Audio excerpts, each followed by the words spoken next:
सगळ्यांसाठी एक महत्त्वाचा माझा प्रश्न आहे, सगळ्यांनी लक्षपूर्वक ऐका. प्रश्न काय आहे? मी नेहमी प्रत्येक माझ्या सेशनमध्ये हा प्रश्न विचारत राहतो, जो तुम्हाला सुद्धा आज विचारला जाणार आहे. मी जर तुम्हाला म्हटलं की उद्यापासून काम करायचं बंद करा, पैसे कमवायचे बंद करा आणि पुढचे 1 वर्ष जगून दाखवा, तर किती लोक जगू शकणार नाही आहात?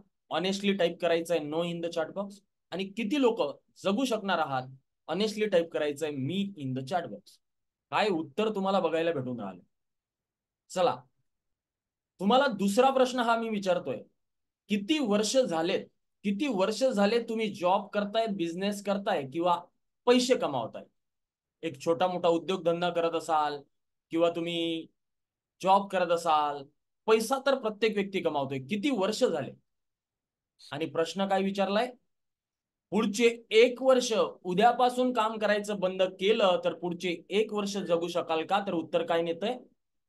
नो. उत्तर काय येतंय? नो. आणि हे किती पर्सेंट लोकांचं उत्तर निघालंय? 99%. Please type 99% in the chat box. किती लोकांचं उत्तर नो आलंय? 99% लोकांचं उत्तर आलंय नो. आणि 1% लोकांचं उत्तर येणार की यस सर मी जगू शकतो. फक्त 1% लोकांचं.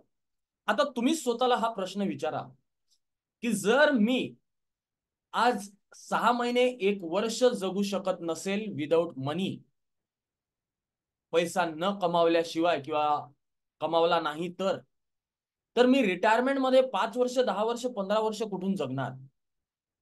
हा प्रश्न स्वतःला तुम्हीच विचारा की आज मी जर 1 वर्ष जगू शकत नसेल, 6 महिने जर जगू शकत नसेल, तर मी रिटायरमेंट मध्ये 10 वर्ष 5 वर्ष 15 वर्ष कुठून जगू शकणार? All are agree with me? सगळेजण माझ्याशी अग्री आहात का? राईट. तर हा प्रश्न कधी स्वतःला तुम्ही विचारला का? तर हा प्रश्न स्वतःला विचारा आणि त्यानुसार आपल्या फायनान्शियल लाईफकडे वळा जिद्द चिकाटीने. आता मी तुम्हाला एक महत्वाची गोष्ट सांगतोय. पुढचे 6 महिने 1 वर्ष तुम्ही जगू शकाल. कधी जगू शकाल? त्यासाठी ना इमर्जन्सी फंड नाही आहे, जो आपल्याला प्रत्येकाला गोळा करणं गरजेचं आहे, जो आपल्या प्रत्येक व्यक्तीकडे असणं गरजेचं आहे. म्हणून सगळ्यांनी लक्षपूर्वक ऐका. जर तुमच्या घर खर्चाला जर तुमच्या घर खर्चाला 30,000 रुपये लागत असतील तर इंटू 6 किंवा इंटू 12 एवढा पैसा तुमच्या अकाउंटला सतत नेहमी असणं गरजेचं आहे, ज्याला काय म्हणतात? Emergency fund, contingency fund. 30,000 into 6 म्हणजे 1,80,000 रुपये मिनिमम तुमच्या सेव्हिंग अकाउंटला इमर्जन्सीसाठी असायला पाहिजे. जर तुमच्या घर खर्चाला 20,000 रुपये लागत असेल तर 20,000 इंटू 6 1,20,000 रुपये नेहमी सतत इमर्जन्सीसाठी असायला पाहिजे. If you all are clear please type clear in the chat box. काय म्हटलं मी? नेहमी सतत इमर्जन्सीसाठी आपल्याकडे आपला इमर्जन्सी फंड असायला पाहिजे. बट प्रॉब्लेम हा आहे की आपण गोळा करत नाही, आपण त्यावर लक्ष देत नाही. आता तुम्ही विचार करा, मागचे 5 वर्ष झाले, 10 वर्ष झाले, 15 वर्ष झाले जॉब करतोय, बिझनेस करतोय, पैसे कमावतोय, 1 वर्ष सुद्धा जगू शकणार नाही अशी आपली परिस्थिती आहे. ही आपली परिस्थिती आहे.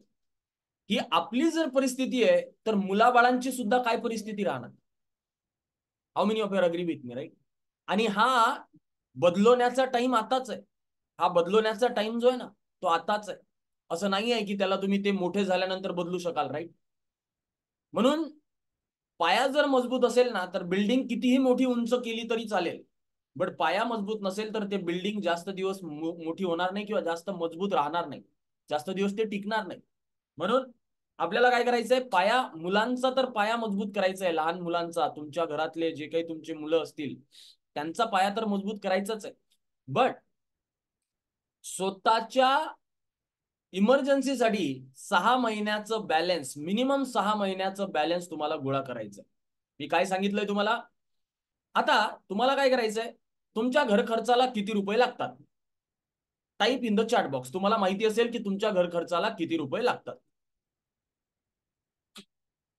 दर महिन्याला किती रुपये तुमच्या घर खर्चासाठी लागतात? कोणी म्हणतात 10,000, कोणी म्हणतात 15,000, कोणी म्हणतात 20,000. बघितलं तुम्ही, माणसाला जगायला ना जास्त खर्च लागत नाही. फक्त लोनचे EMI भरायला जास्त खर्च लागतो, राईट. माणसाला जगायला जास्त पैसा लागत नाहीये. कोणी टाईप करून राहिलं का की 1,00,000 रुपये मला लागतात, 2,00,000 रुपये लागतात, असं कोणी टाईप करून राहिलं? राईट, नाही. माणसाला जगायला फक्त 10, 15, 20, 25, 30,000 रुपये लागतात, यापेक्षा जास्त नाही. तुम्ही बघून राहिला असाल, राईट. हायएस्ट कोणीतरी 40,000 टाईप केले, या व्यतिरिक्त मला सगळे 40,000च्या खालीच दिसले, राईट. जगायला माणसाला जास्त पैसे लागत नाहीत.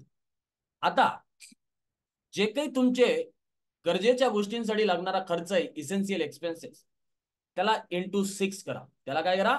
इंटू 6 करा आणि तुमचा आकडा चॅट बॉक्स मध्ये टाईप करा. Into 6 and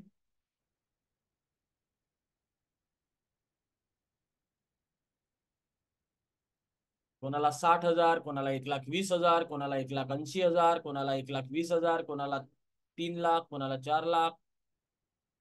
yes. तर सगळ्यांनी जो काही आकडा आता कॅल्क्युलेट केलाय, तेवढा आकडा तुमच्या सेव्हिंग अकाउंटला किंवा FD ला किंवा RD ला किंवा म्युच्युअल फंडच्या लिक्विड फंड मध्ये इमर्जन्सी साठी तुम्हाला ठेवायचे आहेत. आता इमर्जन्सी माणसाच्या जीवनात काय येऊ शकते? इमर्जन्सी येऊ शकते जॉब लॉस. जॉब जाऊ शकतो कधी पण. कोणाला गव्हर्नमेंट जॉब असेल तर तो नाही जाणार, पण प्रायव्हेट वाल्यांचा प्रॉब्लेम आहे, जॉब कधी पण लॉस होऊ शकतो. किंवा कोविड सारखी सिच्युएशन जीवनात कधीही येऊ शकते, राईट. म्हणून आपल्याकडे इमर्जन्सी फंड असायला पाहिजे. बिझनेस करत असाल तर बिझनेस कधी पण लॉस होऊ शकतो, किंवा कोविड सारखी सिच्युएशन कधी पण येऊ शकते, राईट.